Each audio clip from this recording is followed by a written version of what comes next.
Sejam todos bem-vindos ao canal Ciência da Religião e Teologia, um canal voltado ao mundo religioso, das crenças, dos mitos e dos ritos. E hoje vamos entrar em mais uma temática dentro da cristologia, uma compreensão teológica, que é o docetismo, E aí nós vamos dar sequência às abordagens com referência à pessoa de Cristo. Quem era Jesus, nós vimos, já a gente vai ver aqui, a compreensão do arianismo que nós vimos no vídeo anterior, e hoje nós vamos ver a compreensão do docetismo. Então quero começar logo aqui com a compreensão do arianismo, que dizia o seguinte, isso aqui eu peguei só esse rascunho do vídeo anterior, mas vai lá e assiste o vídeo sobre o arianismo, O arianismo, ele afirmava exatamente que Jesus ele foi criado por Deus e, portanto, ele não era coeterno com o Pai, Nesse caso aqui, o arianismo ele atacou de forma direta a divindade de Jesus. Quando nós vamos para o docetismo ele vai atacar exatamente a humanidade de Jesus, E eu também aconselho que vocês vão à obra a História Ilustrada do Cristianismo, do Justo Gonzalez. Você vai ver o desenvolvimento histórico, das doutrinas ao longo dos séculos, Ao longo desses 2000 anos de cristianismo. E também com o docetismo ele não é diferente, Ele vai ter início ali nos primeiros séculos da era cristã, Vai surgir logo ali nos primórdios, Você vai ver isso aí nos livros de história do cristianismo, E como é que ele vai atacar, então, como o docetismo vai atacar, então, a pessoa de Jesus, Lembrando que no final, a condução da compreensão da pessoa de Jesus é que ele é 100% homem e 100% Deus, O arianismo, como nós vimos, atacou a divindade, E aqui vai atacar exatamente a humanidade de Jesus. E o que afirmava, então, nesse caso o docetismo? Ele dizia o seguinte: Jesus Cristo não tinha um corpo físico real, Mas ao contrário, ele apenas aparentava ter um corpo, Aparentava ter aparentava, ele não era ali, não era real aquele corpo ali, trazendo uma ideia, inclusive, da materialização que é trabalhada dentro do espiritismo kardecista. Te aconselho depois a pesquisar sobre a materialização dentro do espiritismo. De acordo com o dicionário da editora Vida, um livreto, na verdade, essa obrinha aqui, abordando sobre a temática, e vai dizer o seguinte, eles ensinavam que Jesus era plenamente Deus. Observe que eles não atacam a divindade como fez o arianismo, mas eles vão atacar exatamente a humanidade. Apenas parecia ser humano. Nesse caso aqui, então, eles menosprezavam os elementos da vida de Jesus, os elementos humanos, em prol, dos elementos, ou a favor, remetendo exatamente à sua divindade. Você vai ver isso aqui nessa obra, aqui nesse dicionário de teologia, na página 42. Um ponto interessante é que sempre existe, nada surge por acaso. Se você for observar, por exemplo, o surgimento do islamismo, você vai ver que há uma conexão com o judaísmo, você vai ver que há uma conexão com o cristianismo, Maomé, Muhammad teve esse contato. Então nada é por acaso, e tem princípios parecidos, que é o que nós chamamos de sincretismo, como no caso uma religião sincrética brasileira seria a Umbanda, que é uma religião plenamente brasileira e que trabalha várias outras religiões no seu campo teológico de crença, E aqui não foi diferente, Com o docetismo nós temos uma conexão direta com o gnosticismo, Onde o gnosticismo pregava que o material, é bom, é mal, Não é bom, é mal, o material é mal, no caso da ideia do corpo, e o espiritual é bom, exatamente como fez o docetismo, Então, de acordo com essa visão, se Jesus ele era divino, logo ele não poderia assumir uma forma física corrupta, nesse caso que seria o corpo, Quando nós vamos para essa obra aqui do Roger Olson, que eu estou usando essa obra, A História das Controvérsias, Ele vai abordar o tema a compreensão do docetismo da seguinte forma: que Cristo ele teria entrado no homem Jesus, né, quando do batismo realizado por João, e quando Cristo entrou, como eu falei, né, trazendo uma ideia aqui de encarnação, né, que também é uma compreensão do espiritismo, tanto a materialização quanto também a questão da encarnação. Então, quando teria então Jesus entrado, Cristo teria entrado no homem Jesus, teria sido quando ele foi batizado por João. Então, naquele momento ali, Cristo entrou ali no homem Jesus, quase uma ideia de reencarnação, né? De encarnação, e também traz a ideia de desencarnação, porque ele vai sair exatamente do homem Jesus. E quando aconteceu isso? Exatamente esse momento vai acontecer antes, né, da morte vicária, da crucificação, né? Antes dele morrer na cruz, aí ele vai sair do homem Jesus, né? Quando nós partimos para o debate, nós temos textos, né, dentro do cristianismo mais ortodoxo, ou cristianismo que predomina, né? Já que toda religião tem a sua fragmentação, dentro do cristianismo temos várias fragmentações, né? Temos as igrejas históricas, temos as igrejas pentecostais, temos as igrejas neopentecostais, temos diversas compreensões teológicas dentro do próprio cristianismo, né? E aqui também não é diferente. No entanto, essa compreensão do docetismo, ela foi exatamente rejeitada entre os teólogos, tanto da igreja primitiva, como também os teólogos de uma linha reformada, né, que vão focar exatamente e vão afirmar a humanidade de Jesus. Nós temos alguns textos, né, inclusive, que trazem essa compreensão, apesar que o docetismo também tem uma interpretação diferenciada desses textos, mas eu quero trazer 3 aqui, né, afirmando exatamente a humanidade real de Jesus, né? João, no capítulo 1, versículo 14, diz: aquele que é a palavra tornou-se carne e viveu entre nós. Vimos a sua glória, glória como do unigênito vindo do Pai, cheio de graça e de verdade, né? Então, tornou-se carne e viveu entre nós. Como eu falei, o docetismo faz uma interpretação diferente dessa compreensão, a partir da compreensão, como eu disse, que Cristo entrou no homem Jesus ali no batismo e saiu antes da sua crucificação. 1 João capítulo 4, versículo 2 e 3, diz assim: vocês podem reconhecer o Espírito de Deus deste modo. Todo espírito que confessa que Jesus Cristo veio em carne procede de Deus, mas todo espírito que não confessa a Jesus não procede de Deus. Esse é o espírito do anticristo, acerca dos quais vocês ouviram, né, que está vindo e agora já está no mundo. Outro texto também em Lucas, no capítulo 24, dentro dessa compreensão da humanidade de Cristo, e capítulo 24, versículo 39, vejam as minhas mãos, os meus pés, sou eu mesmo, toquem-me e vejam, um espírito não tem carne nem ossos, né, como vocês estão vendo que eu tenho. Então, afirmando exatamente a humanidade de Jesus. Quando nós seguimos, né, nós temos,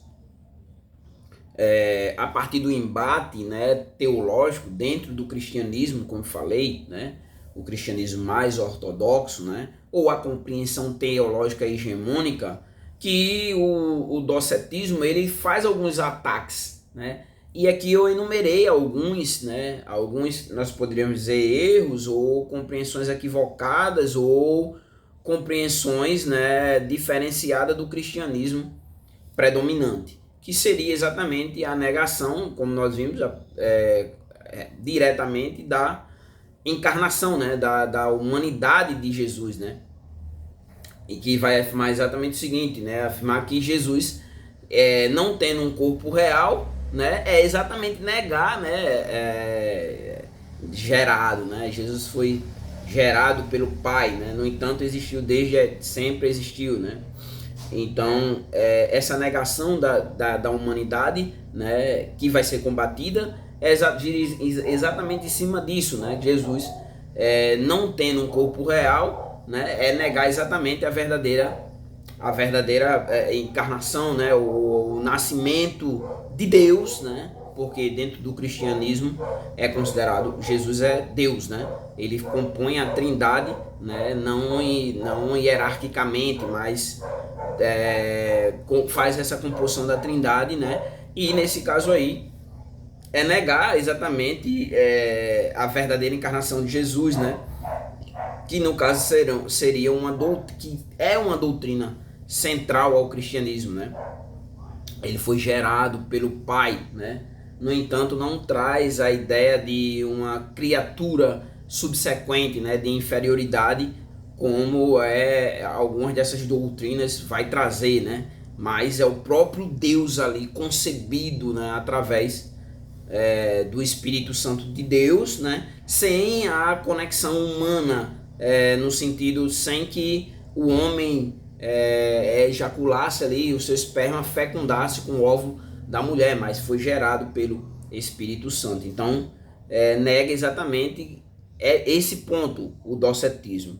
E também traz uma ideia, traz um outro ataque, de acordo com o cristianismo convencional, que seria a questão da redenção. A redenção seria incompleta, né? Logo, se Jesus ele não tinha um corpo físico real, então ele não poderia sofrer, né? Com uma ideia exatamente isso, que ele saiu antes, né? Cristo, quem sofreu foi o homem Jesus, então não poderia sofrer, morrer, muito menos ressuscitar, né? Que nesse caso aí vai comprometer exatamente a obra redentora de Cristo, né? Seria mais ou menos como aquele filme do Avatar, né? É mais ou menos isso, não seria real, né? Mas seria uma ficção, né? Mais ou menos por aí.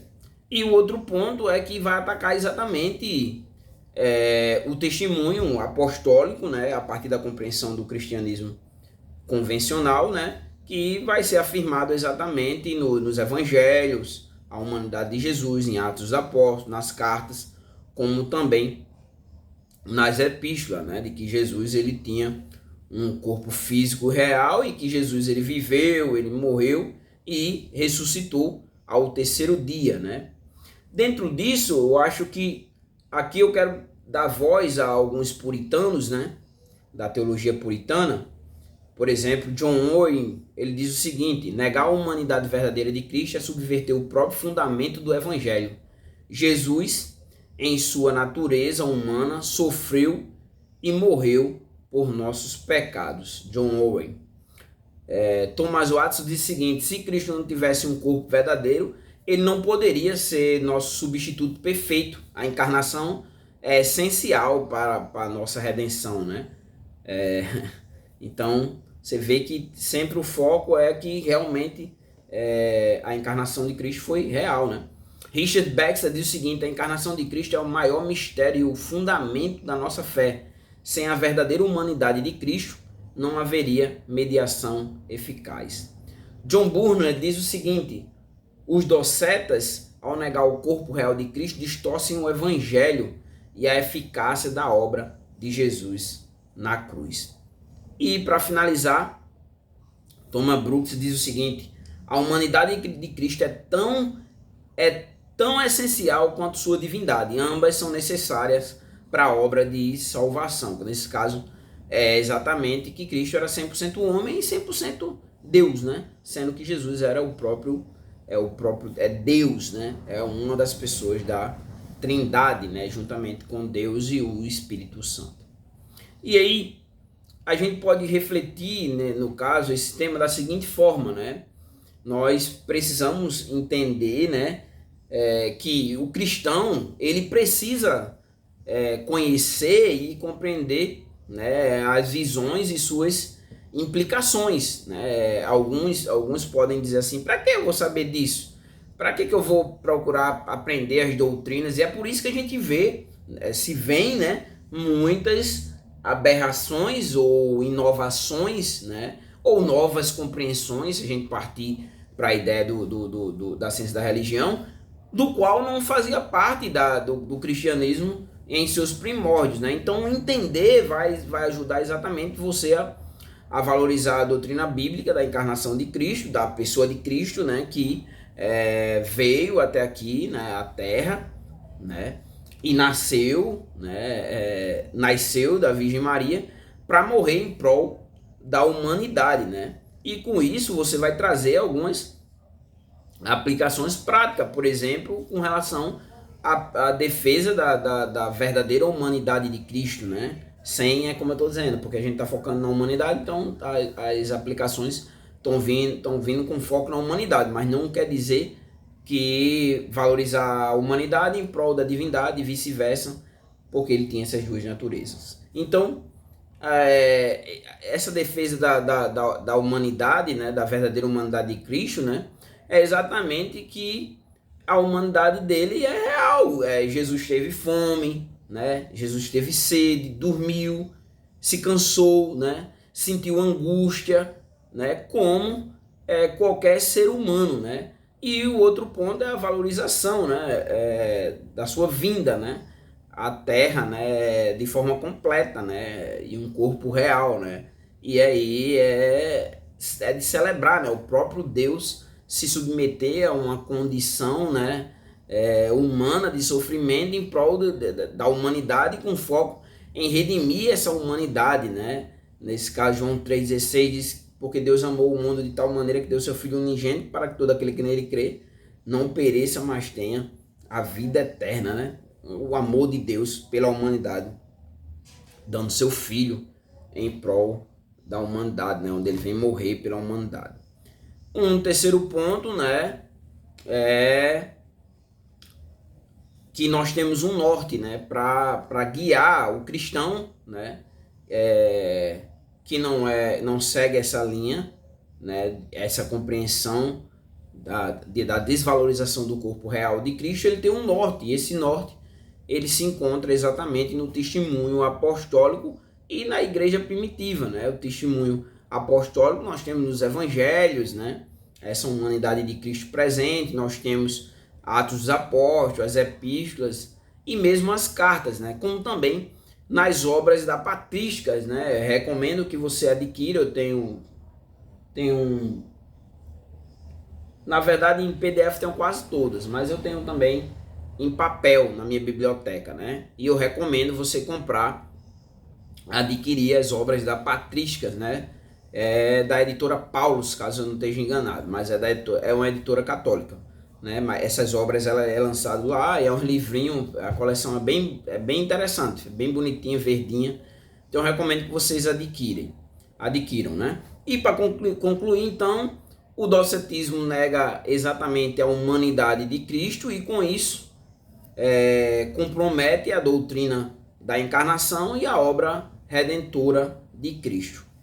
Além dessas obras, né, que eu estou usando, na verdade eu vou usando as obras quando eu não encontro as informações para preparar o vídeo, eu pego outras obras. Mas essa daqui do Roger Olson, né, a história das controvérsias, né, na teologia cristã, esse dicionário de teologia da editora Vida, né, e também esse manual aqui de teologia sistemática do Zacarias de Aguiar, uma obra muito boa também, e outras obras. A gente vai agregando os conhecimentos, né, para trazer aqui a discussão. Tem uma obra que eu não tenho em papel também, que eu queria indicar para você. Se tiver papel e caneta, anota aí, e aí tenta comprar essa obra, ou adquirir, ou um e-book, ou mesmo um PDF, né? Já falei aqui que tem uma biblioteca cristã dentro do Telegram, onde se você entrar lá, você consegue baixar também. Que é um livro de John Owen, né? Já que eu citei ele, O Caminho de Cristo. Procura essa obra aí, adquire em papel ou mesmo tenta adquirir de forma digital e tenta ler essa obra aí que vai trazer esclarecimentos sobre essa temática, né?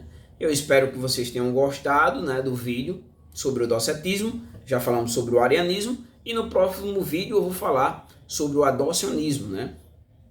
Que também é uma compreensão cristológica, né? Então eu espero que vocês tenham gostado do vídeo. Se vocês não são inscritos no canal, se inscrevam no canal, né, para que vocês recebam a notificação de quando for postado um novo vídeo. Também deixe o seu like, porque o YouTube vai indicar o vídeo para mais pessoas. Você fazendo isso, deixe o seu comentário e compartilhe o vídeo para que outras pessoas também possam ter acesso ao conteúdo da cultura religiosa. Espero ter contribuído com a vida de vocês através do conhecimento religioso e até o próximo vídeo.